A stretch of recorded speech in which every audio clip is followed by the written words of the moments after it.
کیا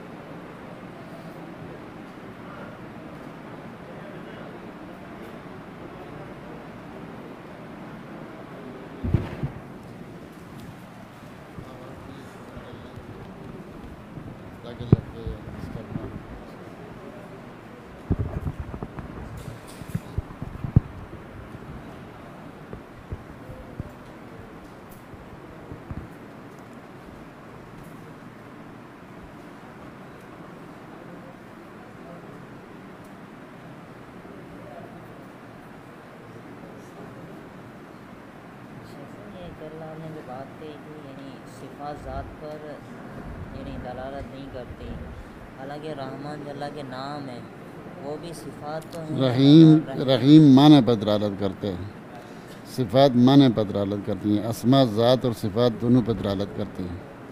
ٹھیک ہے، صرف جو ہے کہ یہ معنی ہے اللہ رحم کرتا ہے، یہ اللہ کی صفت ہے، یہ معنی ہے، مفہوم ہے. تو جب ہم کہتے ہیں رحیم ہے، وہ ذات اور معنی دونوں پر دلالت کرتا ہے، صفت صرف معنی پر دلالت کرتی ہے. صرف سے مطلب مثال دیں تو صرف جیسے اللہ رحم کرتا ہے، رحیم کہ جیسے اللہ تعالیٰ کی صفت رحمہ ہے، رحمہ کا ایک معنی ہے، ایک وصف ہے. ٹھیک ہے، یہ معنی میں بتاتا ہوں آگے. یہ میں بس مستقل لیتا ہوں، اصل میں وقت کم میں بتاتا ہوں آپ کو.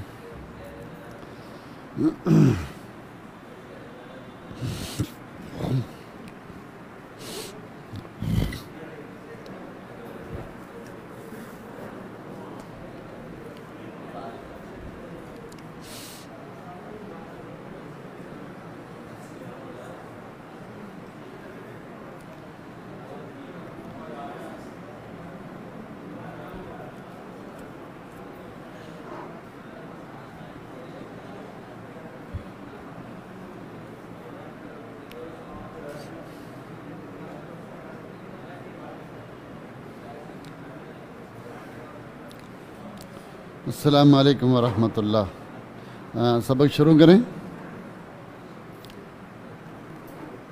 چونکہ ٹائم کم ہے، باتیں بہت زیادہ ہیں. شروع کرتے ہیں. تو الحمدللہ رب العالمین والعاقبۃ للمتقین والصلاۃ والسلام علی سید المرسلین وعلی آلہ واصحابہ اجمعین، اما بعد.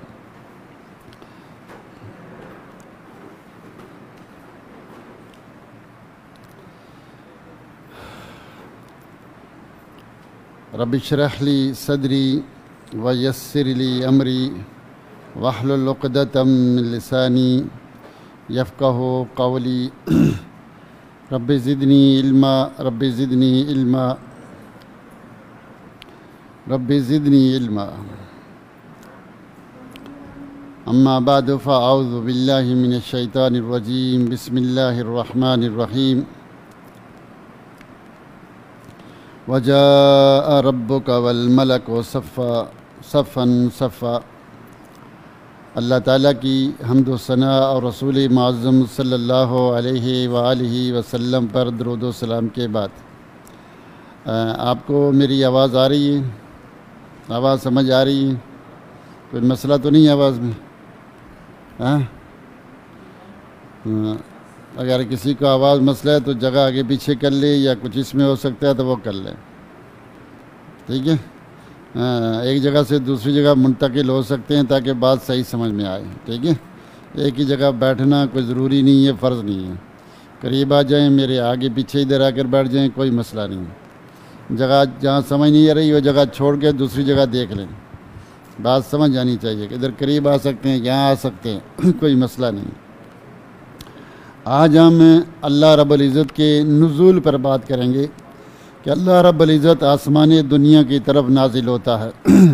اللہ رب العزت آسمان دنیا کی طرف نازل ہوتا ہے، اس پر بات کریں گے. یہ اللہ رب العزت کی صفت ہے جو قرآن سے، احادیث سے اور اجماع سلف سے ثابت ہے. تو اللہ رب العزت قرآن میں کہتے ہیں وَجَاءَ رَبُّكَ وَالْمَلَكُ صَفًّا صَفًّا، قیامت کے دن آئے گا تیرا رب اور فرشتے صف بنائے ہوئے۔ تو پھر اللہ رب العزت کہتے ہیں هَلْ يَنظُرُونَ إِلَّا أَن يَأْتِيَهُمُ اللَّهُ فِي ظُلَلٍ مِّنَ الْغَمَامِ وَالْمَلَائِكَةُ وَقُضِيَ الْأَمْرُ، تو کیا یہ انتظار کر رہے ہیں اس بات کا کہ آئے ان کے پاس اللہ رب العزت بادلوں کے ساتھ اور فرشتے؟ اور تیسری آیت میں اللہ رب العزت کہتے ہیں هَلْ يَنظُرُونَ إِلَّا أَن يَأْتِيَهُمُ الْمَلَائِكَةُ أَوْ يَأْتِيَ رَبُّكَ أَوْ يَأْتِيَ بَعْضُ آيَاتِ رَبِّكَ۔ تو یہ وہ آیات ہیں جو اس بات پہ دلالت کرتی ہیں کہ قیامت کے دن اللہ رب العزت آئے گا جیسے اس کو زیب دیتا ہے۔ جیسے قرآن میں اللہ رب العزت کیا کہتے ہیں کہ قیامت کے دن اللہ رب العزت آئیں گے۔ اس کے لیے لفظ یاتی کا لفظ آیا ہے، یاتی ربک او جاء ربک، تو یعنی تیرا رب آئے گا، یاتی آئے گا، جا آیا، قیامت کے دن آیا۔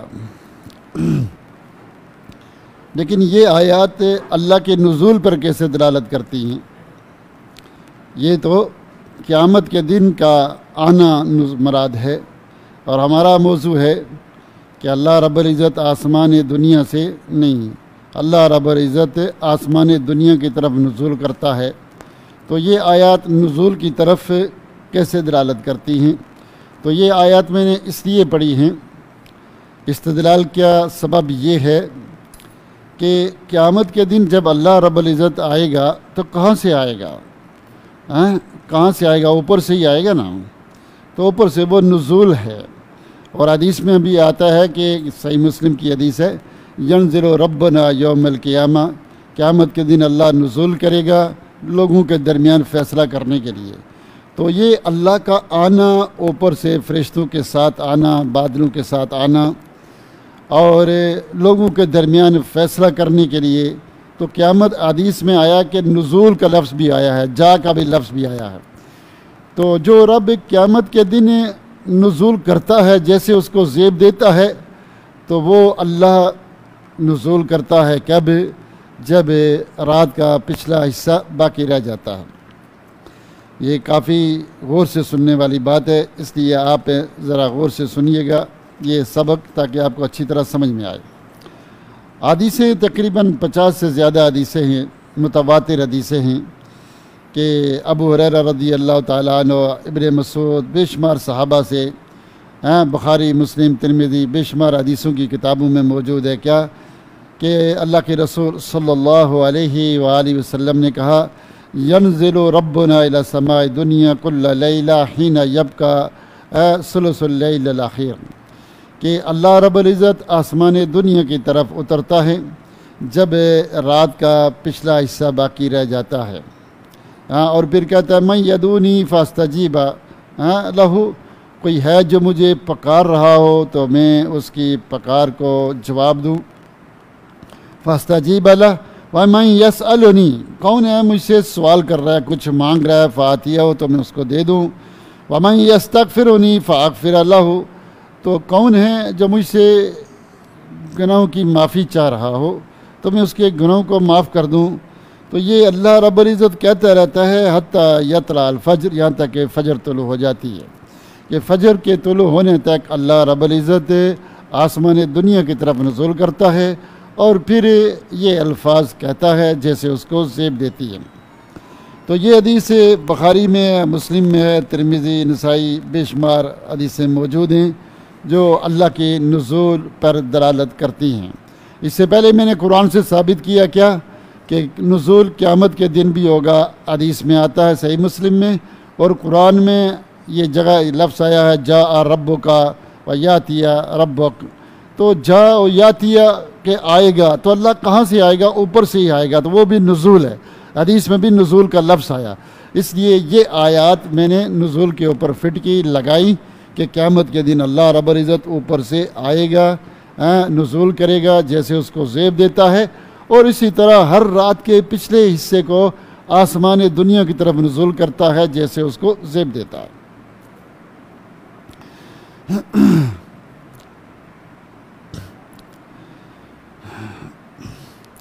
یہ بات جو نزول ہے، یہ اوپر سے نیچے اترنا، الحرکت من الاعلی الی الاسفل، نزول کا معنی کیا ہے کہ اوپر سے نیچے کی طرف حرکت کرنے کو کیا بولتے ہیں؟ نزول۔ حرکت من الاعلی الی الاسفل، اوپر سے نیچے کی طرف حرکت کرنے کو نزول بولتے ہیں۔ یہ نزول، اس کے بارے میں لوگوں کے اختلافات ہیں، لوگوں کا اختلاف ہیں۔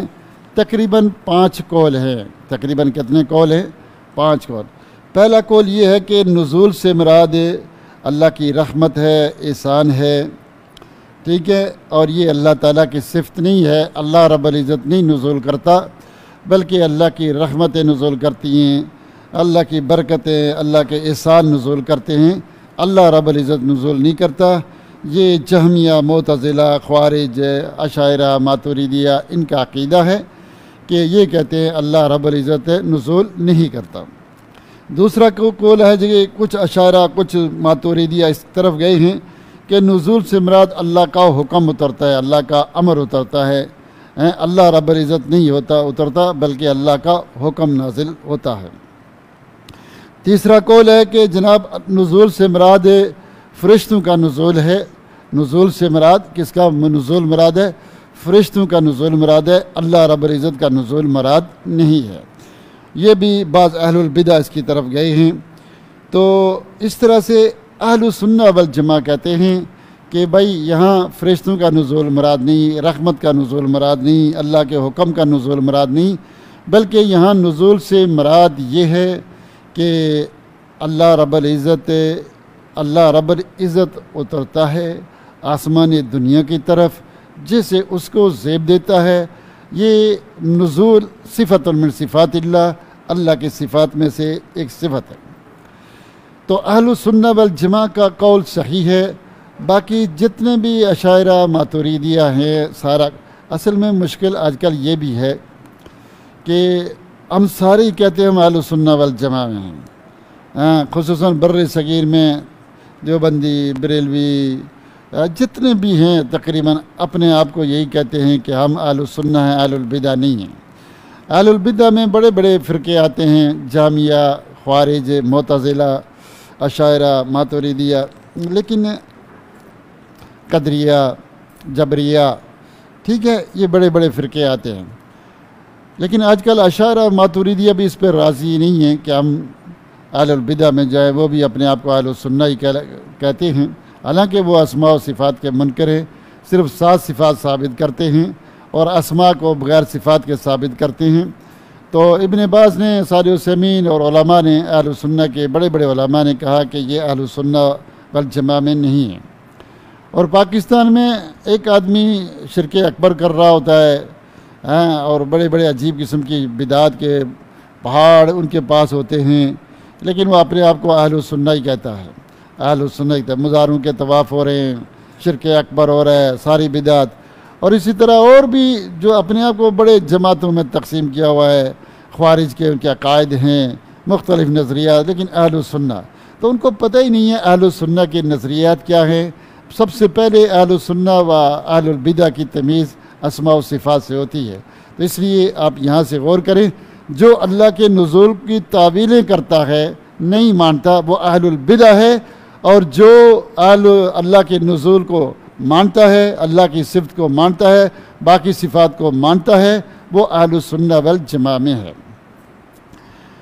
تو اللہ کا نزول قرآن سے ثابت، حدیث سے ثابت، اور اسی طرح سارے صحابہ کے اجماع سے ثابت کہ جتنے بھی صحابہ ہیں رضی اللہ تعالی عنہم اجمعین، اور اہل السنہ جو صحیح اہل السنہ صحابہ کے طریقے پر ہیں، وہ کیا کرتے ہیں کہ اللہ تعالیٰ کے نزول کو ثابت کرتے ہیں۔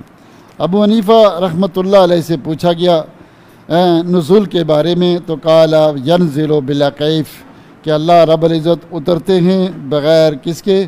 بغیر کیفیت کے۔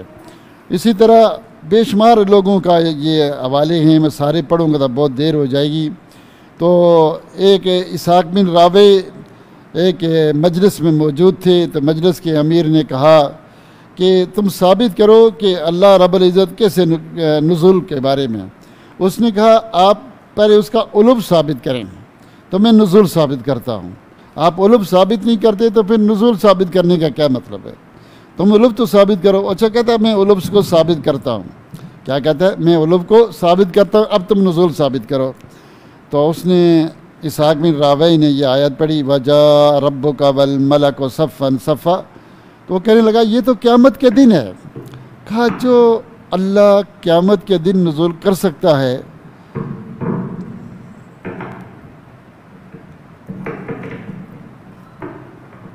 جو اللہ قیامت کے دن نزول کر سکتا ہے وہ اب کیوں نہیں کر سکتا؟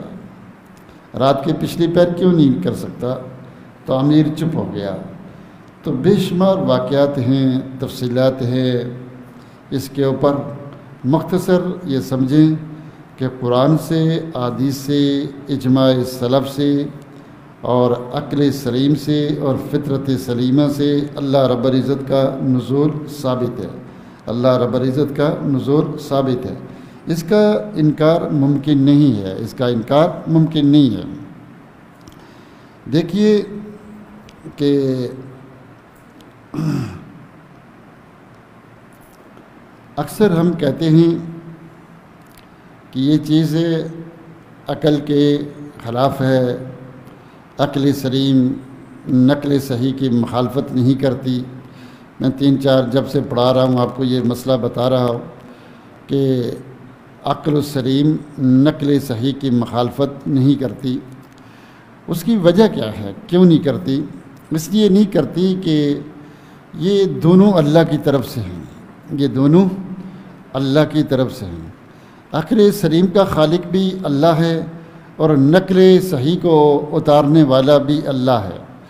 اور اللہ نے عقل سلیم کو اس لیے پیدا کیا کہ ہمیں ہدایت دینے کے لیے. پاگل تو ہدایت نہیں ملتی نا، مجنون جس کو عقل ہی نہیں. ہمارے اندر اللہ نے عقل کو اس لیے پیدا کیا تاکہ ہم بات کو سمجھ سکیں، تاکہ ہم بات کو سمجھ سکیں، ہمیں ہدایت دینے کے لیے. اور اسی طرح وحی کو، نقل صحیح کو اتارا ہمیں ہدایت دینے کے لیے. تو اللہ ہمیں ہدایت دینا چاہتا ہے، اللہ ہمیں ہدایت دینا چاہتا ہے. تو اس لیے اس نے عقل سلیم کو پیدا کیا اور نقل صحیح کو اتارا تاکہ ہمیں ہدایت دے، ہم جنت میں جا سکیں، ہم جہنم سے بچ سکیں. اللہ رب العزت ہم سے پیار کرتا ہے، اس لیے پیدا کیا. دیکھیے ہم دیکھتے ہیں، ہم نظر آتا ہے، لیکن اگر یہ سورج کی روشنی، یہ بجلی کی روشنی، لائٹوں کی روشنی نہ ہو اور ہمیں بے شک نظر آئے رات کے اندھیرے میں جب چاند ستارے نہ ہوں تو دیکھنے کے باوجود بھی ہمیں کچھ نظر نہیں آئے گا، ہمیں کچھ نظر نہیں آئے گا. اور اسی طرح چاند اور سورج ہو، لائٹیں ہوں، لیکن اگر ہمیں دیکھنے کی صلاحیت نہیں تو پھر بھی کچھ نظر نہیں آئے گا. تو جب یہ دونوں چیزیں موجود ہوں، دیکھنے کی صلاحیت بھی موجود ہو اور سورج کی روشنی بھی موجود ہو، تو پھر ہمیں نظر آئے گا. چونکہ صرف سورج کی روشنی کافی نہیں اور صرف دیکھنا کافی نہیں، بلکہ ایک اور روشنی چاہیے تاکہ ہم دیکھ سکیں، تاکہ ہم دیکھ سکیں. تو اس دیکھنے کے لیے جیسے نظر کا صحیح ہونا بھی ضروری ہے اور ایک اور روشنی کا ہونا بھی ضروری ہے تاکہ ہمیں نظر آ سکے، دکھائی دے سکے.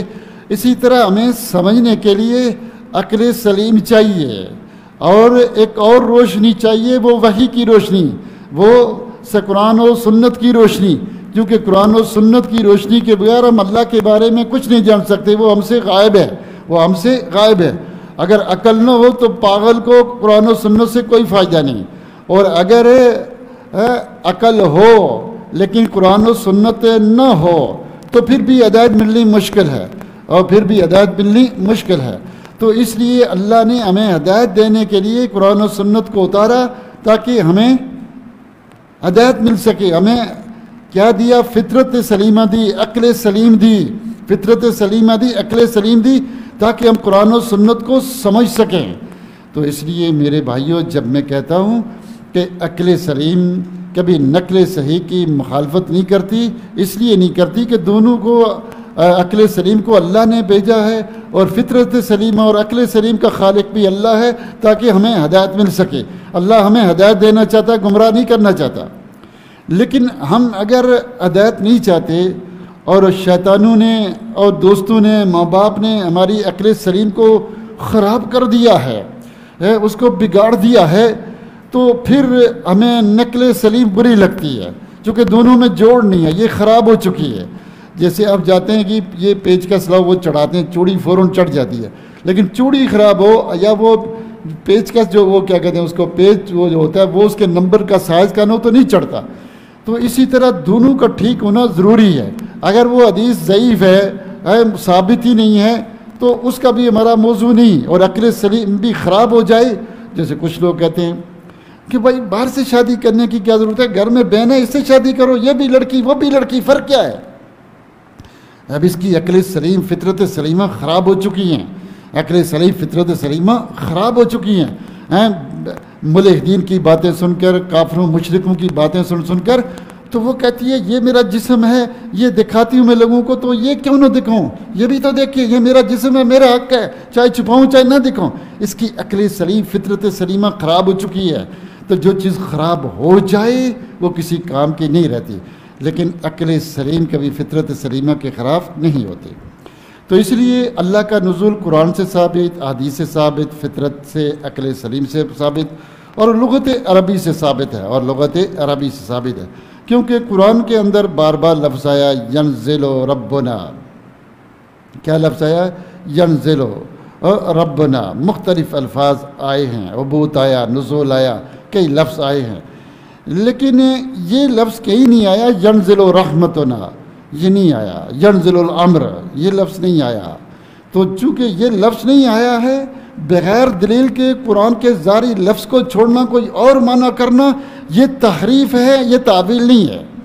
جیسے میں کہتا ہوں دروازے سے نکل جاؤ، لیکن اگر دروازہ ہو نہیں تو آپ کھڑکی سے نکلیں۔ میں کہتا ہوں دروازے سے نکلو، آپ کھڑکی سے نکل رہے ہیں، تو آپ کہتے ہیں شیخ صاحب نے دروازے سے کہا اور کھڑکی سے نکل رہے، تو آپ کہیں جناب شیخ صاحب نے لفظ دروازہ استعمال کیا ہے، لیکن دروازہ ہے ہی نہیں یا تالا لگا ہوا ہے، تو وہ کھڑکی چاہتے ہیں، تو اس لیے ہم کھڑکی سے نکل رہے ہیں۔ تو یہ تعویل ہے، صحیح ہے کہ دروازہ ہے نہیں، یا دروازہ ہے تو بند ہے، اب باہر نکلیں گے کہاں سے؟ کھڑکی سے نکلیں گے۔ لیکن دروازہ ہو، کھلا ہوا ہو، میں کہوں دروازے سے نکلو، آپ کھڑکی سے نکلیں، اور آپ کہیں نہیں شیخ صاحب کھڑکی کہتے ہیں، تو یہ تحریف ہے، یہ تحریف ہے، یہ جائز نہیں ہے۔ تو اس لیے جب قرآن میں ایک ظاہری لفظ موجود ہو، اس کا مفہوم واضح ہو، اور کوئی دلیل نہ ہو اس ظاہری لفظ سے نکلنے کے لیے، کوئی ظاہری لفظ نہ ہو، تعویل بندہ تب کرتا ہے، تعویل دلیل کے ساتھ ہوتی ہے، تحریف بغیر دلیل کے ساتھ ہوتی ہے۔ تعویل دلیل کے ساتھ، دلیل کیا ہے کہ دروازہ بند ہے، تالا لگا ہوا، یہ دلیل ہے، لیکن اگر دروازہ کھلا ہو تو دلیل ہی نہیں ہے، اب کھڑکی سے نکلنا جائز نہیں، میں کہتا ہوں دروازے سے نکلو۔ تو اس لیے جب قرآن میں ینزل ربنا آیا ہے، اب ربنا کو چھوڑ کر رحمت یا اللہ کا امر یا فرشتے دوسری طرف جانا، یہ کیا ہے؟ تحریف ہے، تعویل نہیں ہے۔ اور یحرفون الکلمہ مواضعہ، تحریف کفر ہے، اور تعویل مطلوب ہے، جائز ہے۔ اللہ مفقہ فی الدین وعلم التعویل، تعویل جائز ہے۔ تو اس لیے ظاہری لفظ کیا آیا ہے؟ ینزل ربنا، تو مراد رب بھی ہے، رحمت مراد نہیں، فرشتے مراد نہیں، کچھ اور مراد، اللہ کا امر مراد نہیں، کیونکہ ہمارے پاس اس لفظ سے نکلنے کی کوئی دلیل نہیں ہے۔ پھر اب دیکھیے کہ اللہ رب العزت نزول کرتا ہے کہاں؟ اللہ رب العزت ضرور کرتے ہیں الی سماء الدنیا، الی سماء الدنیا، لیکن اللہ کے فرشتے پوری زمین میں اترتے ہیں۔ اللہ کے فرشتے کہاں پر اترتے ہیں؟ پوری زمین پر۔ اللہ کی رحمت زمین پر اترتی ہے، بندوں پر اترتی ہے۔ تو اگر اللہ کا امر بھی زمین پر اترتا ہے، تو اگر امر مراد ہے اور رحمت مراد ہے، فرشتے مراد ہیں، تو وہ تو ساری زمین پر اترتے ہیں، لیکن اللہ رب العزت کا اترنا صرف آسمان دنیا پہ ثابت ہے۔ اس لیے اللہ کا نزول سے مراد فرشتوں کا نزول نہیں ہو سکتا، فرشتوں کا نزول نہیں ہو سکتا، اور نہ ہی اللہ کی رحمت کا نزول ہو سکتا ہے۔ یہ سب بات غلط ہے۔ اسی طرح اسی طرح جب اللہ رب العزت اترتے ہیں تو وہ صرف اس ٹائم اترتے ہیں جب رات کا آخری حصہ باقی رہ جاتا ہے. جب رات کا آخری حصہ، فرشتے تو ہر وقت اترتے ہیں، فرشتے تو ہر وقت اترتے ہیں، اللہ کی رحمتیں ہر وقت اترتی ہیں. اللہ کا اترنا ایک خاص وقت میں ثابت ہے، ایک خاص وقت میں ثابت ہے. اور فرشتوں کا اترنا اور اسی طرح رحمت کا اترنا، اللہ کے حکموں کا اترنا، فرشتے لے کے اترتے ہیں اللہ کے حکموں کو، وہ ہر وقت ثابت ہے. تو اس لیے یہاں اترنے سے مراد رب کا ہی اترنا ہے، فرشتوں کا اور رحمت کا اترنا مراد نہیں ہے. اسی طرح جب اللہ رب العزت اترتا ہے تو کہتا ہے کہ لا یسأل عبادی، کہ میرے بندے نہیں سوال کرتے مجھ سے مگر میں دیتا ہوں. عبادی میرے بندے، کیا فرشتے یہ کہہ سکتے ہیں میرے بندے؟ رحمت یہ کہہ سکتی ہے میرے بندے؟ اللہ کا حکم یہ کہہ سکتا ہے میرے بندے؟ نہیں، یہ اسلوب، یہ سیاق ہمیں بتلاتا ہے کہ یہاں نزول سے مراد اللہ ہی کا نزول ہے، فرشتوں کا نزول مراد نہیں ہے. پھر آگے اللہ رب العزت کیا کہتے ہیں؟ وَبِعِزَّتِي وَجَلَالِي لَا يَسْأَلُ عِبَادِي، مجھے اپنی عزت کی قسم اور اپنے جلال کی قسم، لا يسأل عبادی، تو فرشتے یہ نہیں کہہ سکتے لا کیا وَبِعِزَّتِي وَبِجَلَالِي. یہ اللہ رب العزت کو زیب دیتا ہے، وہی کہے. یہاں سے رحمت مراد نہیں، رحمت تو ویسے ہی مخلوق ہے، آگے چل کر بتاتا ہوں. فرشتے بھی مخلوق ہیں، ان کو یہ حق ہی نہیں بنتا کہ وہ اللہ کے بندوں کو یہ کہیں میں عبادی میرے بندے، یا یہ کہیں وَعِزَّتِي وَبِجَلَالِي، یہ کہہ ہی نہیں سکتے. اس لیے نزول سے مراد صرف اللہ کا نزول مراد ہے اور کوئی نہیں. پاکستان میں، ہندوستان میں، بنگلہ دیش میں اور بے شمار لوگ رہنے والے 100 میں سے 80% یہ کہتے ہیں کہ اللہ نہیں اترتا، یا 90% کہتے ہیں اللہ نہیں اترتا. تو اس لیے یہ مسئلہ کھول کر بتلانا ضروری ہے، سمجھانا ضروری ہے. اسی طرح اللہ رب العزت کہتے ہیں حل من سائل حل من مستغفر، کوئی مانگنے والا ہے جو مجھ سے مانگ رہا ہوں میں دے دوں؟ کوئی ہے گناہوں کو بخشنے والا مجھ سے بخش مانگ رہا ہوں میں اسے بخش دوں؟ کیا فرشتے گناہوں کو بخشتے ہیں؟ کیا رحمتیں، اللہ رحمت اتارتا ہے. رحمت کیا ہوتی؟ اللہ مجھ پر رحم کر رہا ہے تو کیا کرے گا؟ مجھے کوئی نعمتیں دے گا، مجھے اولاد دے سکتا ہے، مجھے مال دے سکتا ہے، مجھے کوئی اور عزت، یہ سب مخلوق ہے. تو مخلوق گناہ نہیں بخشتے، اللہ بخشتا ہے. تو اس لیے حل من مستغفرین حل من سائل، یہ اسلوب اور سیاق بتلاتا ہے کہ اللہ ہی آسمان دنیا پر نزول کرتا ہے، جیسے اس کو زیب دیتا ہے، اور پھر وہی یہ الفاظ استعمال کرتا ہے، اور یہ فرشتوں کو حق نہیں بنتا کہ وہ یہ الفاظ استعمال کریں. اور اسی طرح اللہ رب العزت جب اترتا ہے تو یہ تقریباً بے شمار حدیثوں میں ثابت ہے اور بے شمار صحابہ سے ثابت ہے. اور اترنا کیسے ثابت ہے؟ نزول کا لفظ ہے اور یہ اترنا ثابت ہے. لیکن ان ساری حدیثوں میں بعض جگہ آیا کہ 28 حدیثیں ہیں، بعض اس سے زیادہ 50، بعض مختلف روایات میں جمع آیا کہ نزول کی حدیثیں متواتر حدیثیں ہیں. لیکن کسی ایک حدیث میں بھی نزول سے مراد یہ نہیں آیا کہ کیا ہے، نزول سے مراد فرشتوں کا اترنا، رحمت کا اترنا، اللہ کے حکم کا اترنا. کسی ایک جگہ بھی یہ نہیں آیا. اگر اس سے مراد یہ تھا، اللہ کے رسول کو پتہ تھا، اللہ کو بھی پتہ تھا، اور اللہ کے رسول نے، اللہ بھی اور اللہ کے رسول ہمیں ہدایت دینا چاہتے ہیں اور صحیح معنی بتایا ہی نہیں ہے، دوسرا معنی بتا کے چلے گئے، تو یہ تو پھر اللہ کی سچائی کے خلاف ہے. وَمَنْ أَصْدَقُ مِنَ اللَّهِ حَدِيثًا. آپ جانتے ہیں جس آدمی کے اندر 5 اوصاف موجود ہوں ان کی بات رد نہیں ہو سکتی. جس دنیا کا قانون بتا رہا ہوں، دنیا کا اصول، کہ 5 اوصاف جس کے اندر موجود ہوں. پہلا کہ وہ علیم ہو، علم ہو، جاہل نہ ہو.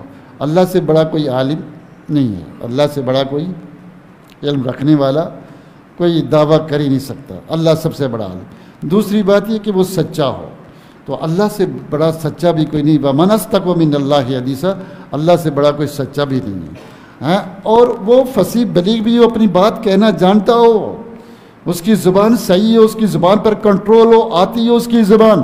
اللہ سے بڑا فصیح بلیغ کون ہے جو یہ دعویٰ کرے؟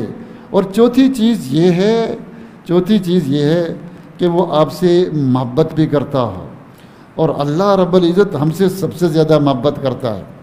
حدیث یہ جو آتا ہے نا کہ اللہ 50 ماؤں سے زیادہ محبت کرتا ہے، یہ کوئی حدیث نہیں ہے، یہ کوئی حدیث صرف 70 ماؤں سے زیادہ محبت کرتا ہے۔ عام عوام میں یہ مشہور ہے کہ اللہ 70 ماؤں سے زیادہ محبت کرتا ہے، یہ کوئی حدیث نہیں ہے۔ اللہ 70 نہیں، 70 کروڑ 70 ارب ماؤں سے بھی زیادہ محبت کرتا ہے، مخلوق سے اس کا مقابلہ ہی نہیں۔ اللہ بہت محبت کرتا ہے، جیسے اس کو زیب دیتا ہے، لیکن یہ 70 ماؤں والی حدیث صحیح نہیں ہے۔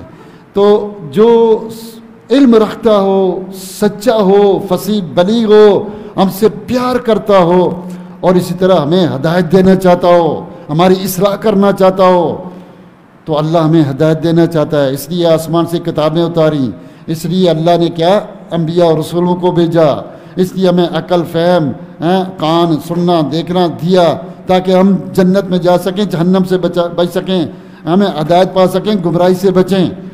تو دنیا کا قانون ہے، جو آدمی ان اوصاف کا مالک ہو، اس کی بات رد ہو سکتی ہی نہیں، تو پھر اللہ کی بات کیسے رد ہو سکتی ہے؟ جو اللہ نے کہہ دیا قرآن میں، اور اس کے بعد نبی صلی اللہ علیہ وسلم کی بات آتی ہے۔ نبی صلی اللہ علیہ وسلم سے زیادہ علم رکھنے والا مخلوق میں کوئی نہیں، وہ بھی اللہ کے بارے میں۔ اور دوسری کہ نبی صلی اللہ علیہ وسلم سے زیادہ سچا بھی کوئی نہیں، نبی صلی اللہ علیہ وسلم سے زیادہ بھی فصیح بلیغ کوئی نہیں۔ اوتیت الجوامع الکلم فضلت علی الانبیاء بست، مجھے پہلے انبیاء پر فضیلت دی گئی 6 لحاظ سے، ان میں سے ایک چیز کیا ہے کہ اوتیت الجوامع الکلم، کہ مجھے جوامع الکلم دیے گئے، میں فصیح اور بلیغ ہوں سب سے زیادہ، ٹھیک ہے؟ تو نبی صلی اللہ علیہ وسلم فصیح اور بلیغ بھی ہیں۔ نبی صلی اللہ علیہ وسلم ہم سے کتنی محبت کرتے ہیں، وہ حدیثیں آپ جانتے ہیں۔ لعلہ کا باقی النفس کا علی آثارہم ان لم یؤمنوا بہذا الحدیث اسفا، ہمارے لیے پریشان ہیں، امتی امتی امتی، کیا کیا، وہ ایک الگ موضوع ہے۔ ہم سے محبت کرتے ہیں، ہمیں ہدایت دینا چاہتے ہیں، دن رات لوگ ان کو مارتے ہیں، تو یہی دعائیں مانگتے ہیں، اللہ ان کو ہدایت دے۔ تو اس لیے نبی صلی اللہ علیہ وسلم کی بات کو بھی رد کرنا یہ عقل کے خلاف ہے۔ تو اس لیے جب صحیح حدیثوں میں آ گیا، نبی صلی اللہ علیہ وسلم سے آ گیا، اور نبی صلی اللہ علیہ وسلم سب سے زیادہ علم رکھنے والے، سچے، فصیح بلیغ، ہم سے پیار کرتے، ہمیں ہدایت دینا چاہتے ہیں، تو ان کی باتوں کو رد کر دیں کہ نہیں میری عقل نہیں مانتی، میرا مولوی نہیں مانتا، میرا نہیں مانتا، چھوڑ دیں۔ جناب یہ تو ظلم ہے، یہ تو زیادتی ہے۔ عقل تمہاری اول تو صحیح نہیں، خراب ہو چکی ہے، اور اگر صحیح بھی ہو تو پھر بھی اس نقل کے بغیر، ایک اور روشنی کے بغیر اس کو کچھ نہیں سمجھ آتا۔ تو اس لیے کیا ہے، یہ ضروری ہے کہ ہم اس کو مانیں، اس حدیث کو مانیں کہ اللہ رب العزت آسمان دنیا کی طرف نزول کرتا ہے، جیسے اس کو زیب دیتا ہے۔ صرف نزول لفظ نہیں آیا، حبوط بھی آیا ہے، جاب کی لفظ آیا، اتیان کی لفظ آیا، دنوب بھی آیا، قریب ہونا، عطا لفظ آیا، جا لفظ آیا، حبت لفظ آیا، کئی الفاظ آئے۔ دیکھیں نا، جیسے قرآن میں اللہ کے بارے میں کیا ہے، ہاتھ کا لفظ آیا، ہاتھ کے لیے کیا آیا، دایاں ہاتھ ہے، پھر انگلیوں کا ذکر آیا، پھر کف کا ذکر آیا، پھر مٹھی کا ذکر آیا، پھر دائیں کف آیا۔ اتنی اوصاف آئے کہ اس سے یہ پتہ چلتا ہے کہ ہاتھ سے مراد ہاتھ ہی ہے۔ یہ تھا قبض، قرآن میں ہے نا، قبض، بست، یبسط بے یمینی، پھر دایاں، اور پھر انگلیاں، یہ سارا پھر ہاتھ، پھر یہ ساری چیزوں سے مراد کیا ہے کہ اللہ کا ہاتھ ہی مراد ہے، کوئی اور چیز مراد نہیں۔ اس طرح جب لفظ نزول آیا تو اس کے لیے حبوط آیا، دنو آیا، اتیان آیا، مجیء آیا، مختلف الفاظ سے آنا، یہ اس بات کی دلیل ہے کہ نزول سے مراد نزول ہی ہے اور کوئی چیز نہیں ہے۔ فرشتوں کا نزول مراد نہیں، رحمتوں کا نزول مراد نہیں ہے، ٹھیک ہے؟ تو پھر ہم ایک اور بات بھی کہیں گے کہ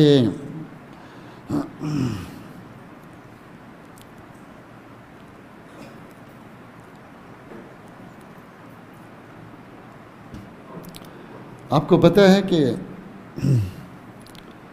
جب یہ نزول آیا، یہ آیا، اسلام آیا، دین آیا، تو دنیا نے مخالفت کی۔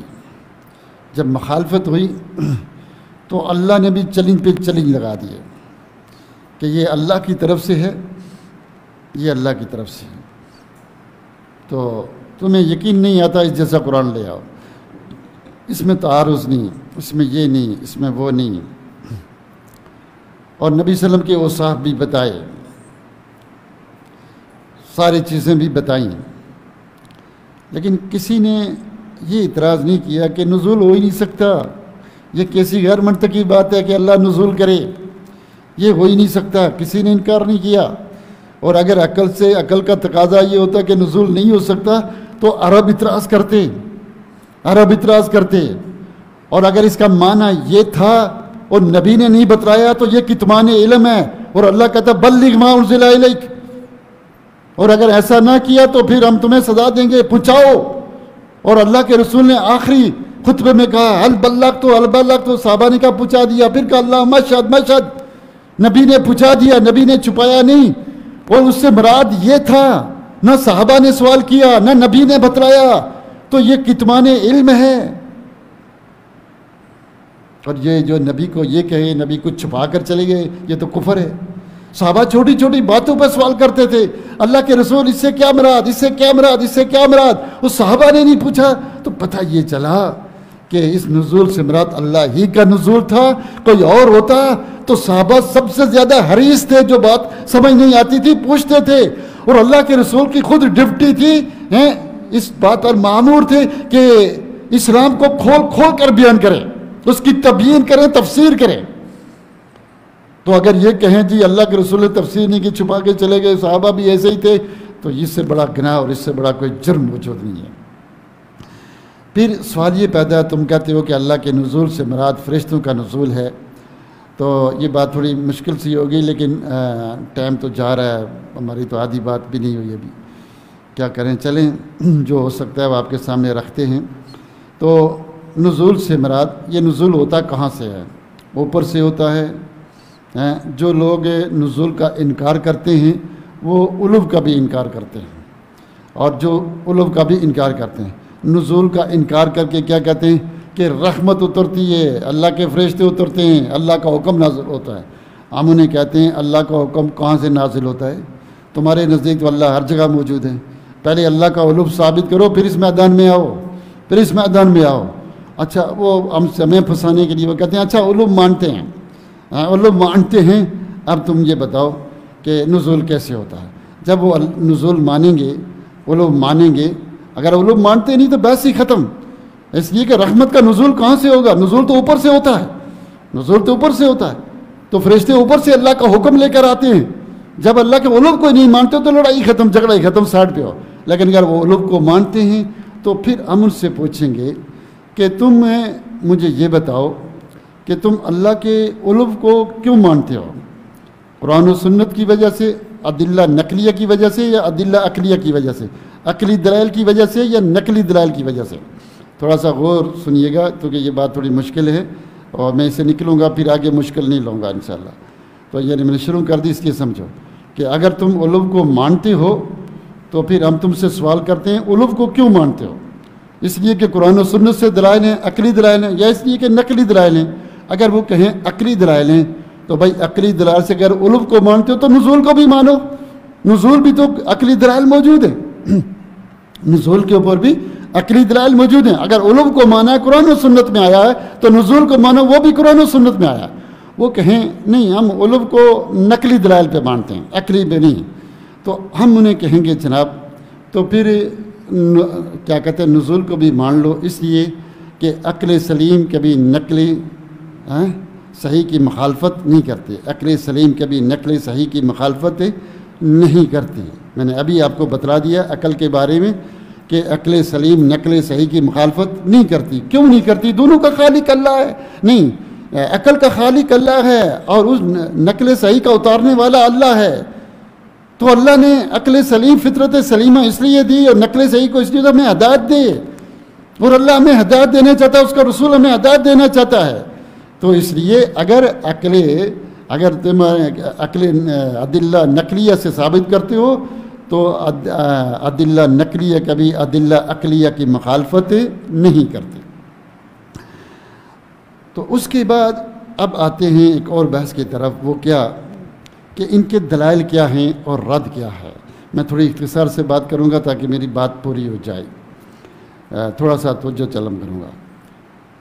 یہ کہتے ہیں کہ قرآن میں اللہ رب العزت کہتے ہیں کہ وَأَنزَلْنَا الْحَدِيدَ فِيهِ بَأْسٌ شَدِيدٌ وَمَنَافِعٌ لِلنَّاسِ کہ ہم نے لوہے کو اتارا، اس میں شدید جنگ ہے، لوگوں کے لیے فائدہ ہے۔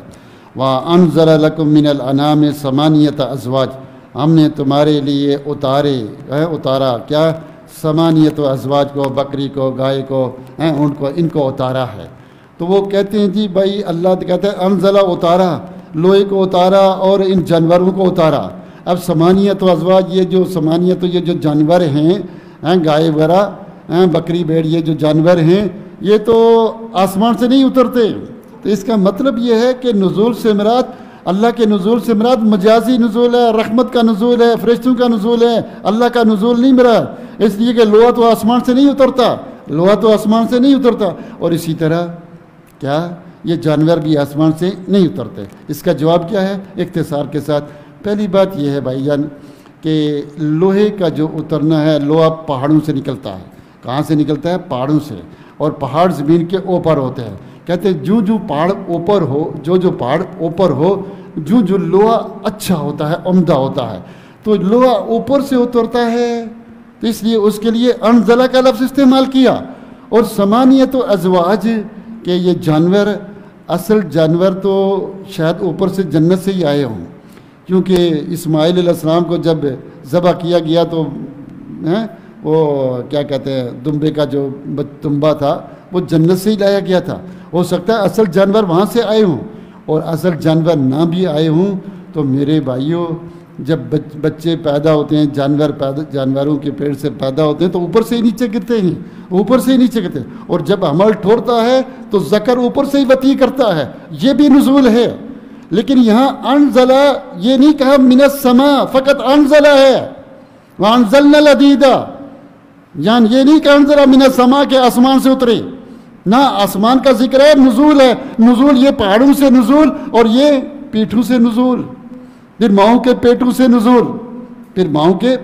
نزول، تو اس لیے یہ نزول حقیقی نزول ہے، ماؤں کے پیٹوں سے، اور مردوں کے پیٹوں سے نزول، یعنی ذکور کے پیٹوں سے نزول وہ بھی حقیقی ہے، پہاڑوں سے نزول حقیقی ہے، لیکن یہ نزول اس نزول کو زیب دیتا ہے، اس نزول وہ نزول کو زیب دیتا ہے۔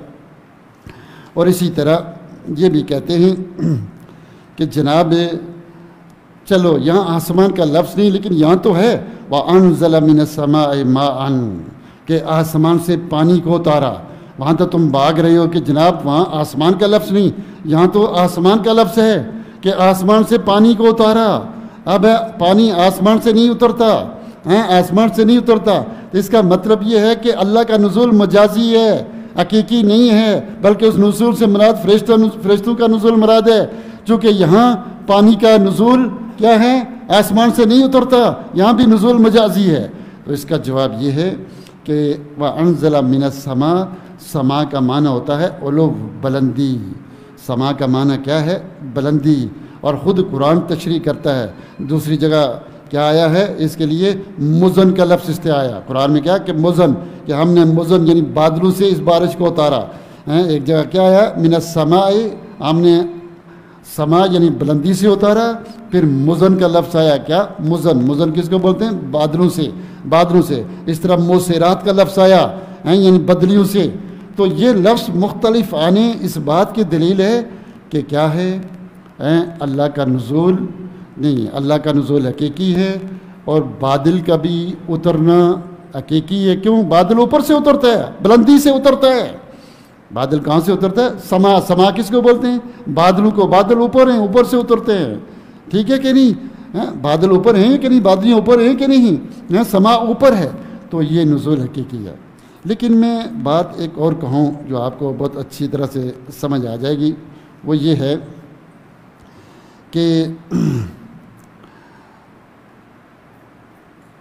دیکھیے اللہ کا اترنا جیسے اللہ کو زیب دیتا ہے، جبریل امین کا اترنا، فرشتوں کا اترنا جیسے فرشتوں کا زیب دیتا ہے، وحی کا اترنا جیسے وحی کو زیب دیتا ہے، ٹھیک ہے، بارش کا اترنا جیسے بارش کو زیب دیتا ہے، لوہے کا اترنا جیسے لوہے کو زیب دیتا ہے، ٹھیک ہے کہ نہیں؟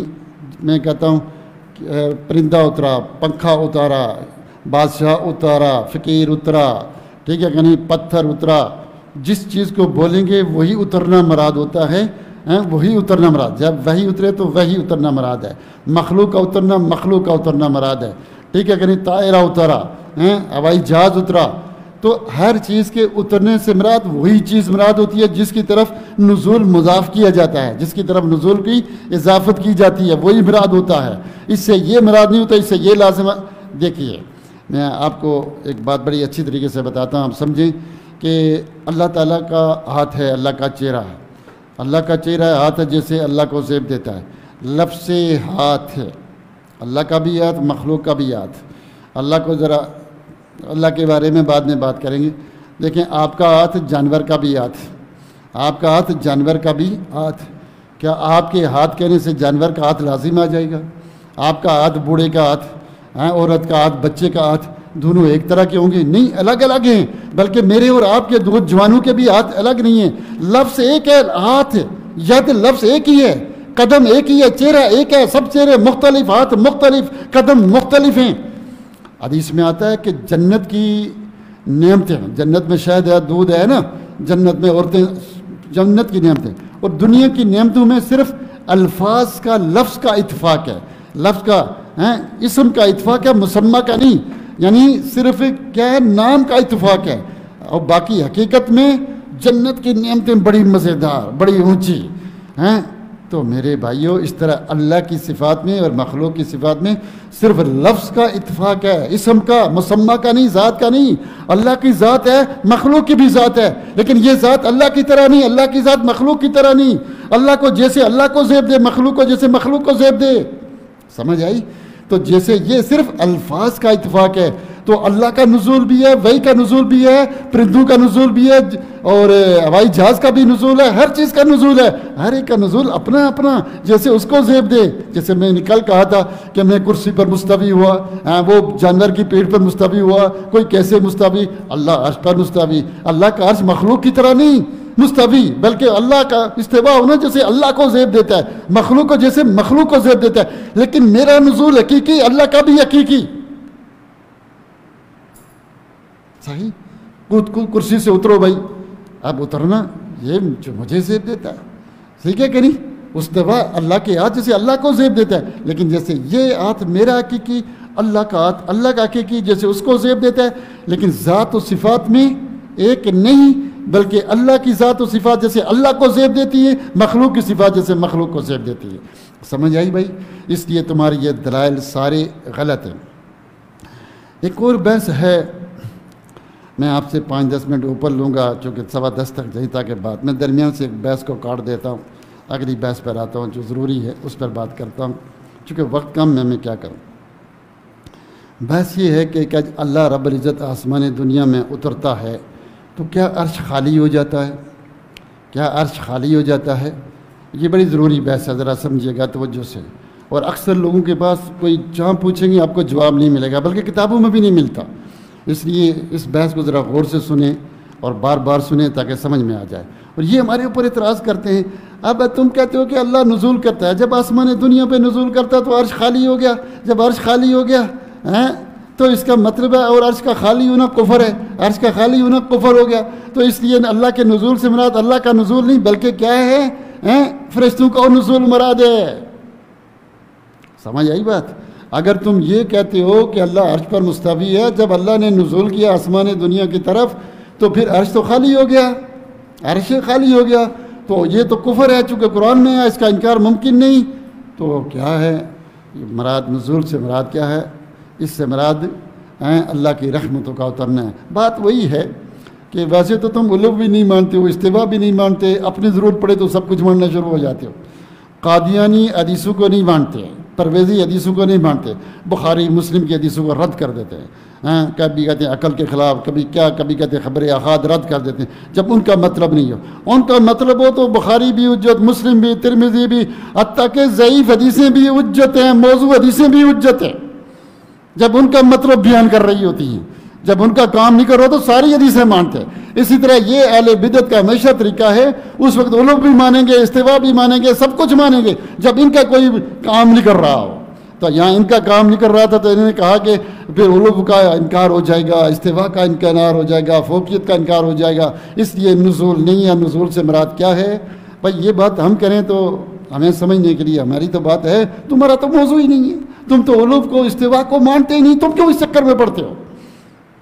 تم جاؤ اپنی دال روٹی کھاؤ، دنیا پالو، تمہارا موضوع ہی نہیں، ٹھیک ہے؟ لیکن ہم خود سمجھتے ہیں کہ کیا اہل السنہ کے بعض ہم آپس میں سمجھتے ہیں، ان کو چھوڑیں، ایک طرف کریں ان کا، اس لیے کہ موضوع ہی نہیں ہے، ہم ان سے اس کا بحث ہی نہیں کرتے یہ کہ کیا جب اللہ رب العزت آسمان دنیا کی طرف نزول کرتا ہے تو کیا عرش خالی ہوتا ہے؟ کچھ لوگ اس طرف گئے کہ عرش خالی ہو جاتا ہے، کچھ کہتے ہیں ہم خاموشی اختیار کریں گے، نہ کہیں گے اللہ عرش خالی ہوتا ہے، نہ کہتے ہیں کہ نہ عرش خالی نہیں ہوتا۔ تو یہ دوسرا قول ہے۔ تیسرا قول جو جمہور اہل السنہ گئے ہیں جس کی طرف، وہ یہ ہے کہ عرش خالی نہیں ہوتا، عرش خالی نہیں ہوتا۔ کیوں بھائی عرش خالی نہیں ہوتا؟ اس کی کیا دلیل ہے؟ اس کی سب سے پہلی دلیل ہے کہ اگر ہم کہیں عرش خالی ہونا تو یہ قرآن سے خلاف ہے، حدیث کے خلاف ہے، اجماع سلف کے خلاف ہے۔ کیوں بھائی؟ عقل کے خلاف، فطرت کے خلاف ہے۔ کیوں؟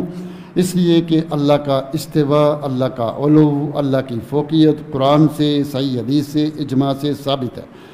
ان سے انکار کرنے کے لیے کہ اللہ جس وقت نزول کرتا ہے آسمان دنیا کی طرف، اس وقت علو نہیں رہتا، استوا نہیں رہتا، اوپر نہیں رہتا، اس کے انکار کے لیے کوئی دلیل چاہیے، اور کوئی دلیل اس پر موجود نہیں ہے، کوئی دلیل اس پر موجود نہیں ہے۔ پہلا جواب سمجھ آئی کہ استوا ثابت ہے نص قرآنی سے، علو والعلی العظیم ثابت ہے نص قرآنی سے، تو فوقیت ثابت ہے، یخافون ربهم من فوقہم، فوقیت ثابت ہے، یہ سب کچھ بائن ہونا ثابت ہے۔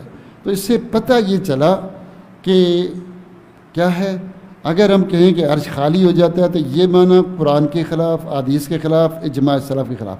جب اس کے خلاف ہے تو عقل کے بھی خلاف، تو فطرت کے بھی خلاف، اور لغت عربی کے بھی خلاف، ٹھیک ہے؟ اب ذرا غور کریے گا کیسے، سمجھ آئی بات؟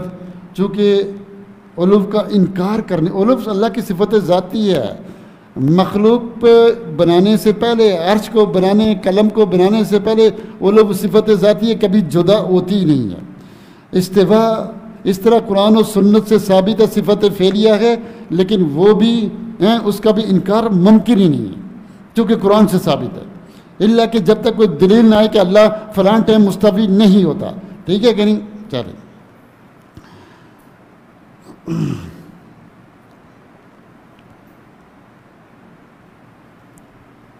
یہاں میں ایک چھوٹی سی بات دوبارہ کہوں گا، اجماع سلف کی بات آئی تو وہی بات جو پہلے کی دوبارہ دہرا دوں تاکہ بات سمجھ جائیں اچھی طرح، کہ اگر علو سے اور استوا سے نزول کے درمیان تعارض ہوتا، اگر علو ہے، استوا ہے تو نزول نہیں ہو سکتا، نزول ہے تو استوا نہیں ہو سکتا، علو نہیں ہو سکتا، اگر ان باتوں میں تعارض ہوتا تو سب سے پہلے ابو جہل اور کفار عتبہ شیبہ اعتراض کرتے، کفار مکہ، مشرکین مکہ اعتراض کرتے، دنیا کے بڑے بڑے لوگ اعتراض کرتے، حتیٰ کہ خود صحابہ پوچھتے اللہ کے رسول کیسے جمع ہیں، تو نہ کافروں نے اعتراض کیا اور نہ صحابہ نے پوچھا، تو وہ دشمنی میں کہیں آگے تھے، یہ اسلام کو سمجھنے میں صحابہ کہیں آگے تھے۔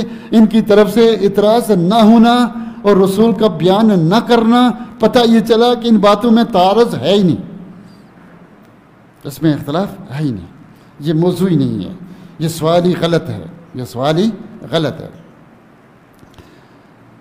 اچھا جی، میری باتیں ذرا غور سے سنیے گا۔ جنہوں نے یہ اعتراض کیا ہے، جو یہ اعتراض کرتے ہیں، ان کی مصیبت یہ ہے، مشکل یہ ہے کہ انہوں نے اللہ کو مخلوق پر، مخلوق کو اللہ پر قیاس کر لیا۔ کہتے ہیں جو مخلوق کی صفات سے، مخلوق کی ذات سے لازم آتا ہے وہ اللہ کی صفات سے بھی لازمی آتا ہے۔ جب وہ مخلوق کو اللہ پر، اللہ کو مخلوق پر قیاس کرے تو ان کو کہا جب اللہ نیچے آتا ہے، نزول کرتا ہے، تو اس سے پھر عرش خالی ہوگا نا، پھر عرش خالی ہوگا۔ اس لیے انہوں نے اس پر یہ سوال اٹھایا۔ کیوں یہ اٹھایا؟ کہ مخلوق کو خالق پر قیاس کیا۔ جیسے میں نے جام بن صفان کے بارے میں آپ کو بتایا تھا، اس نے کہا یہ مخلوق ہے تو اس کو کوئی خالق ہوگا، تو خالق ہے، اس نے ثابت کیا عقل سے کہ یہ صفات ہیں، مخلوق ہے، یہ خود نہیں بنا سکتی ہیں، اس کو کوئی نہ کوئی بنانے والا ہے، اس لیے اس کا خالق اللہ ہے۔ انہوں نے کہا ٹھیک ہے۔ اس نے کہا پھر اللہ کی صفات ہے؟ تو اب اس نے کہا اگر اللہ کی صفات ہیں تو مجھے خالق ثابت کرنا پڑے گا۔ اس نے انکار کر دیا۔ کیوں؟ اس کی غلطی کیا تھی کہ مخلوق کو اللہ پر، اللہ کو مخلوق پر قیاس کیا، اور یہ بہت بڑی غلطی ہے، یہ بہت بڑی غلطی ہے۔ کیوں؟ اللہ کی صفات ذاتی ہیں، مکمل ہیں، ہمیشہ سے ہیں، ہمیشہ رہیں گی۔ وہ خالق کی صفاتیں، مخلوق کی صفات نہ ذاتی ہیں، نہ ہمیشہ سے ہیں، نہ ہمیشہ رہیں گی، نہ مکمل ہیں، ان میں نقص ہے۔ مخلوق کی صفات اور ہیں، خالق کی صفات اور ہیں۔ مخلوق کو ہم دیکھ سکتے ہیں، تجربہ کر سکتے ہیں، سن سکتے ہیں، جانتے ہیں، اللہ ہم سے غائب ہے، اس کی صفات کو ہم جانتے ہی نہیں۔ اس لیے مخلوق کو خالق پر قیاس کرنا یہ بہت بڑا کفر ہے۔ اس لیے جب حدیث میں آتا ہے جب تم نیچے اترو تو بولو سبحان اللہ، کہ اللہ پاک ہے اس نزول سے، کہ مخلوق جب اوپر سے نیچے آتی ہے تو اوپر خالی ہو جاتا ہے، اوپر خالی ہو جاتا ہے، اور اللہ اس نزول سے پاک ہے۔ جب تم نیچے اترو تو سبحان اللہ بولو، سبحان اللہ بولو۔ لیس کمثلہ شیء، مخلوق کو اللہ پر قیاس نہ کرو۔ اگر آپ یہ کریں گے تو سارا مسئلہ خراب ہو جائے گا۔ دیکھیے جیسے میں نے ابھی آپ کو پہلے بتایا کہ مخلوق کی صفات میں، اللہ کی صفات میں صرف الفاظ کا اتفاق ہے۔ کس کا اتفاق ہے؟ الفاظ کا، مسمع کا نہیں۔ اللہ سنتا ہے کیسے؟ ہماری طرح نہیں سنتا، وہ ساری مخلوق کی آوازیں سنتا ہے۔ اب دیکھیے نبی صلی اللہ علیہ وسلم کہاں گئے؟ معراج پہ چلے گئے۔ اب ہم عقل قیاس کریں جی کوئی فلانا نہیں کیا، فلانا نہیں۔ اب یہ عقلی گھوڑے نہیں دوڑا سکتے۔ عیسیٰ علیہ السلام چوتھے آسمان پہ وہاں موجود ہیں زندہ، کیسے؟ یہ عقل کا کام نہیں ہے۔ یہاں جو نقل میں آ گیا ماننا ہے، یہاں اللہ ہر چیز پر قادر ہے، جو چاہے کرے، اس سے کوئی پوچھ نہیں سکتا۔ فعال لما یرید، جو چاہے مرضی کرے، ٹھیک ہے؟ وہ اللہ کی صفات ہیں، ان کو مخلوق پر قیاس نہ کرو ورنہ بات سمجھ میں نہیں آئے گی۔ دیکھیے کہ یہ جو اللہ کے منکر ہیں نا، یہ کہتے ہیں کہ اللہ کو، اللہ کی صفات کو ہم تب مانیں گے کہ ہم صرف اس چیز کے قائل ہیں، اس چیز کو مانتے ہیں، جانتے ہیں جو ہمارے حواس خمسہ میں آ سکے، ہمیں دکھائی دے، نظر آئے، ہم سونگھ سکیں، چکھ سکیں، اس کو چھو سکیں۔ جو اس میں نہیں ہم اس کو نہیں مانتے۔ وہ سارے غیب کا انکار کرتے ہیں، وہ سارے غیب کا انکار کرتے ہیں۔ اللہ کی صفات کیا ہیں؟ غائب ہیں ہم سے۔ اللہ کی صفات ہم سے کیا ہیں؟ غائب ہیں۔ اللہ کی صفات ہم سے کیا ہیں؟ غائب ہیں۔ اب دیکھیے گا اللہ کی ذات و صفات ہم سے غائب ہے، ہم نہیں جانتے اس کے بارے میں کچھ، مگر جو وہ بتا دے۔ اپنی عقل سے، اپنی رائے سے اللہ کے بارے میں ہم کچھ نہیں کہہ سکتے۔ دیکھیے عقل کا یہ تقاضا ہے کہ اللہ کی صفات ہوں اجمالی طور پر، لیکن تفصیلی طور پر کیا کیا صفات ہوں؟ عقل لا مدخل له فی باب الاسماء والصفات، عقل کا کوئی ادھر کام ہی نہیں ہے۔ اب سنیے گا بات، عقل کا یہ تقاضا ہے، کیا تقاضا؟ کہ اللہ کی صفات ہونی چاہیے، صحیح؟ عقل اجمالاً، اجمالی طور پر، تفصیلی طور پر کیا کیا صفات ہونی چاہیے، کیا کیا ہونی چاہیے؟ یہاں عقل کا کوئی کام ہی نہیں ہے۔ لا مدخل له فی باب الاسماء والصفات، ادھر عقل کا مکمل چھٹی ہے، چونکہ اللہ کی ذات و صفات کو ہم قیاس سے، اجتہاد سے، اجماع کر کے، حتیٰ کہ صحابہ کا اجماع بھی یہاں نہیں چلتا، سمجھ آئی؟ یہ ثابت ہو ہی نہیں سکتی۔ اللہ کا کوئی نام، کوئی صفت ہی کچھ بھی ثابت نہیں ہو سکتا۔ ثابت ہوگا تو وحی سے، قرآن سے اور صحیح حدیث سے بس۔ اللہ کا چہرہ ہے، اب میں کہوں اللہ کی ناک ہے، رخسار ہیں، پیشانی ہے، الجبہ، خد، الانف، شفتین، السن، اللسان، لا لا لا لا لا، خاموش، یہاں تمہیں اجازت نہیں آگے جانے کی۔ لا تقف ما لیس لک بہ علم وان تقولوا علی اللہ ما لا تعلمون، اللہ پر وہ بات نہ کہو جس میں تمہیں علم نہیں ہے، خاموش، وہ غائب ہے، تم جانتے نہیں ہو، اس جیسی کوئی چیز نہیں، تم نے اس کو دیکھا نہیں، تجربہ کیا نہیں، اور رسولوں نے تمہیں بتایا نہیں۔ اب تم کیسے اپنی عقل سے، عقل کا معنی کیا ہوتا ہے؟ عقل یہ ہوتی ہے، عقل کہ میں غور و فکر کروں، پڑھوں، تجربہ حاصل کروں، پھر مجھے پتہ چلو یہ چیز ایسی ہے. یہ معنی ہوتا ہے عقل کا. اب یہ کام تو اللہ کو دیکھ نہیں سکتے، سن نہیں سکتے، چکھ نہیں سکتے، چھو نہیں سکتے، پڑھ نہیں سکتے، مطالعہ کر نہیں سکتے، اللہ کے بارے میں تحقیق کر نہیں سکتے، اس لیے تمہاری عقل کا وہاں کوئی کام ہی نہیں ہے. تمہاری عقل شریف کا کوئی کام ہی نہیں ہے. تمہیں اعتماد کرنا ہے کس کے اوپر؟ نقل کے اوپر، قرآن اور سنت کے اوپر. جو آیا مان لو. اب تم عقل پہ کہتے ہو اللہ اوپر ہے تو پھر نزول تو تعارض ہو گیا، اوپر ہے تو نیچے نہیں. یہ اللہ کے معاملات ہیں، اللہ کی صفات ہیں، یہاں تمہاری عقل کا کوئی معاملہ نہیں. اللہ نے کہا کہ میں نزول کرتا ہوں، میں علی العظیم ہوں، میں عرش پر مستوی ہوں، کیسے؟ جیسے اس کو زیب دیتا ہے. اب یہاں تم اپنی عقل کے ذریعے کچھ بتا ہی نہیں سکتے، تمہیں خاموش رہنا ہے، ایمان لانا ہے. دیکھیے سمجھ آئی بھائی میری بات؟ اب تھوڑی سی اور بات سمجھاؤں تاکہ آپ کی اچھی طرح سے بات سمجھ میں آئے. یہ جو کافر ہیں، ملحد ہیں، کمیونسٹ ہیں، یہ غیبیات کو نہیں مانتے. غیبیات کیا ہیں؟ غیبیات یہ جیسے اللہ پر ایمان، رسولوں پر ایمان، کتابوں پر ایمان، فرشتوں پر ایمان، جن ہیں اور جتنے کیا ہیں، تقدیر ہے، جنت اور جہنم ہے، آخرت ہے، آدم علیہ السلام فلانے زمانے میں پیدا ہوئے تھے، ثواب اجر، یہی داڑھی رکھو تو ثواب ہوگا. ایسی چیزوں کو وہ بالکل نہیں مانتے. وہ کہتے ہیں ہم علم پڑھیں گے، تجربہ حاصل کریں گے، جو ہماری عقل، جو ہمارا علم کہے گا، جو علم ہمیں کہے گا یہ صحیح ہے، صحیح کو صحیح کہیں گے، غلط کو غلط کہیں گے. جو چیز ہمارے فائدے کے لیے مانیں گے، جو نقصان کے لیے نہیں مانیں گے. بس ختم. کیا فائدہ کیا نقصان ہے؟ تو یہ کہتے ہیں ہم سائنس پڑھیں گے. سائنس یہ اپنے آپ کو علمانی کہتے ہیں. یہ مذہب کے دشمن بنے، کیونکہ یہود و نصارہ نے جب ان کو وہ دین دکھایا جو عقل سے کہیں بھی میچ نہیں کر سکتا تھا، وہ انہوں نے دین اپنا بنایا ہوا تھا. اس لیے انہوں نے ہر آسمانی مذہب کی مخالفت شروع کر دی. کہنے لگے ہم آسمانی مذہبوں کو نہیں مانتے، ہم کیا مانیں گے؟ عقل ہماری سپریم ہے. اب سپریم اللہ نہیں، عقل ہے. ہم پڑھیں گے، مطالعہ حاصل کریں گے، جو چیز صحیح ہوگی مانیں گے، غلط ہے چھوڑ دیں گے. بس سمجھے؟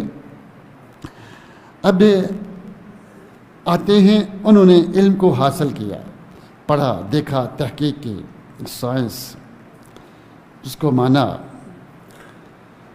تو سائنسی کتابیں تھیں جو سائنس نے ثابت کیا جو چیزیں علم کے تجربے کے لحاظ سے. قرآن کی تقریباً 1000 کے قریب یا 1000 سے زیادہ کم و بیش آیات ہیں جو سائنس کے اوپر گفتگو کرتی ہیں. تو عربوں نے سائنس کے اوپر وہ آیات و حدیثیں لکھ کر عربوں کے بڑے بڑے جو اسپیشل یعنی جو کمیونسٹوں کے بڑے ڈاکٹر تھے، تجربہ کار تھے، سائنسی تھے، ان کو پیش کی کہ ہمارا قرآن یہ پیشن کو یوں کرتا ہے بچے کے بارے میں، ان چیزوں کے بارے میں، مختلف چیزیں. مکھی گر جاتی ہے تو ایک بار اس میں یہ ہوتا ہے، یہ ہوتا ہے، یہ ہوتا ہے، وہ ساری پیش کی. تم اپنی سائنس کی روشنی میں انہیں ذرا مدد کرو، دیکھو کہ یہ صحیح ہے، یہ غلط ہے. زمزم کے پانی کے بارے میں بے شمار چیزیں پیش کی.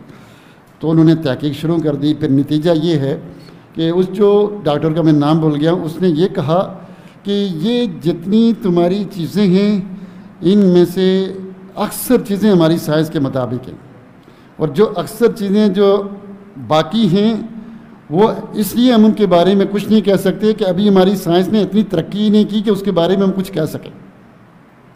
ہماری سائنس نے ترقی نہیں کی. اب کی بات بتاتا ہوں. اب یہ ہے کہ کہتے ہیں کہ 100 میں سے 80% ہے. 80% جو قرآن نے چیزیں پیش کی ہیں، سائنس نے 100/100 اس کو قبول کیا کہ یہ سچ ہے، صحیح ہے. سائنس نے اس کو 100/100 قبول کیا ہے کہ سچ ہے، درست ہے، صحیح ہے. سائنس کی میں نے کہا ہے نا، جو آیات ہیں سائنس کی 1000 کے قریب جو علماء نے پیش کی، انہوں نے تحقیق کی، تو وہ 80% 100/100 یہ تحقیق ہوئی کہ یہ صحیح ہے. باقی 20% کیا ہے؟ 20% ابھی سائنس نے ترقی ہی نہیں کی، نہ اس کا انکار کیا نہ اس بات کیا. کیوں انکار اس بات نہیں کیا؟ کہ ابھی سائنس نے اتنی ترقی ہی نہیں کی. اور وہ ڈاکٹر مورے کے کیا نام تھا اس کا، جب یہ عربوں نے اس کو جا کر وہ آیات اور حدیثیں پیش کی تو اس نے کہا کہ اگر آپ 1 صدی یا 50-60 سال پہلے ہمارے پاس آ جاتے تو ہم اس کے بارے میں صفر ہی نہیں جانتے تھے. ہماری سائنس نے اس زمانے میں 16-17 صدی میں سائنس نے ترقی شروع کر دی، پہلے تو کی نہیں تھی. اور نبی صلی اللہ علیہ وسلم نے 1400 سال پہلے پانیوں کے بارے میں، آسمانوں کے بارے میں اتنی تفصیلات بتائیں، آج بھی سائنس ماننے کے لیے تیار ہے. تو 80% سائنس 100/100 مان چکی ہے، یہ صحیح ہے، درست ہے. 20% نہ اس بات کرتی ہے نہ انکار کرتی ہے، اس لیے کہ ابھی سائنس نے وہ ترقی نہیں کی. وہ 20% کیا ہیں؟ جنت ہے کہ نہیں جنم، آدم علیہ السلام ہمارے باپ دادا تھے یا نہیں، آدم اور حوا تھے یا نہیں، فرشتے ہیں کہ نہیں، جن ہے کہ نہیں، یہ ہیں یہ. بھائی جب ترقی کرو گے تو مان لو گے، اس ٹائم بھی مان لو گے. ٹھیک ہے. اور وہ چیزیں اللہ کے بارے میں تم کر بھی نہیں سکتے، اس لیے کہ وہ پہلے آسمان سے اوپر جاؤ گے تو مانو گے نا. ابھی تو پہلے آسمان تک ہی نہیں پہنچو گے. اللہ ادھر تو نہیں ہے کہ تم اس کو چھو سکو، کھا سکو. یہ تو تمہیں غلط عقیدہ دیا گیا کہ ہر چیز اللہ ہے اور اللہ ہر چیز میں موجود ہے. اللہ تو بائن المخلوق ہے، عرش کے اوپر ہے، جیسے اس کو زیب دیتا ہے. ٹھیک ہے. لیکن میں ایک اور بات کہتا ہوں، کچھ لوگ کافر ہو گئے. ایسے لوگ کافر ہو گئے تو مجھے پتہ چلا، مجھے کچھ دوستوں نے کہا بات چیت کرتے ہیں. میں نے کہا اللہ انہیں کرتے ہیں بات. میں نے انہیں ایک سوال پوچھا، میں مختصر کر رہا ہوں آپ کو سمجھانے کے لیے، ٹائم ختم ہو گیا ہے لیکن مجبوری ہے، درمیان میں چھوڑ نہیں سکتا. میں نے ان سے ایک سوال پوچھا، مجھے یہ بتلاؤ کہ تم علمانی ہو، کمیونسٹ ہو، تمہاری تحقیق یہ کہتی ہے کہ ہم سائنس والے ہیں، ہم علم حاصل کریں گے، پڑھیں گے، تحقیق کریں گے، تجربہ کریں گے، جو صحیح ہوگا مانیں گے، جو غلط ہوگا چھوڑ دیں. یہی ہے کہ ہاں بالکل یہ ہم مذہب پہ ان چیزوں کا نہیں مانتے. میں نے کہا بالکل صحیح. میں نے کہا اللہ ہم سے غائب ہے، اور اللہ کہاں ہے؟ عرش کے اوپر ہے. اور تم بھی مانتے ہو کہ اس زمین کے علاوہ کئی کہکشاں ہیں، بہت کچھ ہے، ابھی تک ہماری ترقی نہیں ہوئی. تو بھائی جس چیز کو تم نے پڑھا نہیں، سمجھا نہیں، تحقیق نہیں کی، تجربہ نہیں کی، کیسے تم نے انکار کر دیا؟ کیسے انکار کر دیا کہ اللہ نہیں ہے؟ اس کے لیے تو تحقیق پیش کرو. بھائی ایک لڑکا اسکول میں گیا ہی نہیں ہے، جاتا ہی نہیں ہے، وہ کہتا ہے اسکول نہیں، انکار کرتا ہے. پہلے اسکول میں جاؤ، استادوں سے مناقشہ کرو، پھر آ کے انکار کرو. تم تو پہلے آسمان پہ اوپر گئے ہی نہیں، تو تمہارا اللہ کو نہ ماننا یہ تو اس سے بڑا کوئی کفر نہیں. تم تو غلط آدمی ہو. علم کی بنیاد پہ انکار کرو نا، تحقیق کرو، پڑھو سمجھو، پہلے جاؤ تحقیق کرو، اوپر پھر مانو، اس سے پہلے مانو. اور جب کہ تمہاری سائنس 80% یہ گواہی دے چکی ہے کہ جو کچھ قرآن نے پیش کیا وہ صحیح ہے، ابھی اس 80% کی بنیاد پر مان لو باقی 20% کو، اور 20% اس دن بھی مان لو گے جس دن تم پہلے آسمان سے اوپر جاؤ گے، عرش پر پہنچو گے تحقیق کرنا. اس سے پہلے ہی موت آ جائے گی، پتہ چل جائے گا. اور ان کے بڑے بڑے جتنے جب مرنے لگے یہ کافر، تو کہتے ہیں کوئی ذات ہے. اور ایک سینی تھا بہت بڑا، وہ کہنے لگا میں مر رہا ہوں لیکن کوئی ذات ہے کہ جس کے میں کنٹرول میں ہوں، اور وہ مجھ پر بڑا ناراض ہے. وہ غضبان علیہ، وہ مجھ پر شدید ناراض ہے. تو میں آپ چاول پکاتے ہیں نا، کھانا پکاتے ہیں بڑی بڑے جگہ پہ، 2-4 چاول جگہ چیک کرتے ہیں، گوشت کی بوٹی ایک چیک کرتے ہیں، پکی کی نہیں کچی، باقی کو سب مان لیتے ہیں. دنیا کا یہی قانون ہے انٹرنیشنل. 80% تمہاری تحقیق پوری ہو گئی کہ قرآن جو کچھ کہتا ہے سچ کہتا ہے. 20% تمہارا قصور ہے، تمہیں تحقیق کر نہیں سکتے تو مانتے کیوں نہیں ہو؟ انکار کیوں نہیں کرتے ہو؟ اس لیے اللہ کو مخلوق پر، مخلوق کو اللہ پہ قیاس نہیں کرو. میں تو یہ موبائل پکڑ کے کیا تحقیق کر سکتا ہوں یہاں، لیکن اوپر تو میری رسائی نہیں ہے، ابھی میری عقل ہی اتنی نہیں ہے کہ میں ادھر جا سکوں. ٹھیک ہے بھائی. تو اس لیے مخلوق کو اللہ پر قیاس نہیں کرو، اللہ کی صفات کو مخلوق پر قیاس نہیں کرو. اللہ نے اپنے لیے علو کو ثابت کیا ہے، نزول کو ثابت کیا ہے. ہم دونوں مانتے ہیں، دونوں میں تعارض نہیں، دونوں اللہ کی طرف سے ہیں. اگر تعارض ہوتا تو دونوں قرآن میں صحیح حدیث میں نہ ہوتے. چونکہ ٹائم بہت زیادہ ہو چکا ہے، میں اپنی بات ختم کرتا ہوں، پھر زندہ رہے تو انشاءاللہ باقی باتیں ہوتی رہیں گی. میں درمیان میں ڈال بچوں نے کوئی سوال بھی کیے تھے تو پھر انشاءاللہ ان کا بھی آپ کو جواب دوں گا. لیکن ایک سے ایک باتیں ضروری ہیں. میں کیا کروں، آپ تھوڑے عرصے کے لیے مجھے ملیں، 1.5 سال کے لیے ملیں تو آپ کو میں تفصیل پھر قطرہ قطرہ کر کے سمجھاؤں. تو اللہ تعالیٰ سے دعا ہے کہ اللہ مجھے کہنے کے بعد اور آپ کو سننے کے بعد عمل کی توفیق دے اور صحیح عقیدہ. میرے بھائیو یہ بڑی پیاری باتیں ہیں، بڑی مشکل باتیں. میں کئی بسوں کا 6 مہینہ ایک چیز کے بارے میں سوچتا رہتا تھا، پڑھتا رہتا تھا، مجھے اس کا جواب نہیں ملتا تھا. علماء سے پوچھتا لیکن جواب، اور جب مجھے پتہ چلتا تھا، مجھے جواب ملتا تھا، مجھے اتنی خوشی ہوتی تھی. اگر مجھے کوئی پاکستان کا وزیر اعظم بنا دے مجھے اتنی خوشی نہیں ہو. یہ علمی باتیں، یہ مشکل باتیں جب میں اللہ کے بارے میں میرا ایمان بڑھتا تھا. تو یہ تحقیقی چیزیں ہیں، بڑی محنت سے دیکھنا پڑتا ہے، بار بار پیچھے لگنا پڑتا ہے، بار بار ٹکراؤ، پھر اللہ یہ علم دیتا ہے. ٹھیک ہے. بے توجہ کیے بغیر محنت کیے بغیر یہ نہیں ملتا. تو بہرحال اللہ تعالیٰ سے خیر کی دعا کرتے ہیں اپنے لیے آپ کے لیے. آمین یا رب العالمین. وآخر دعوانا.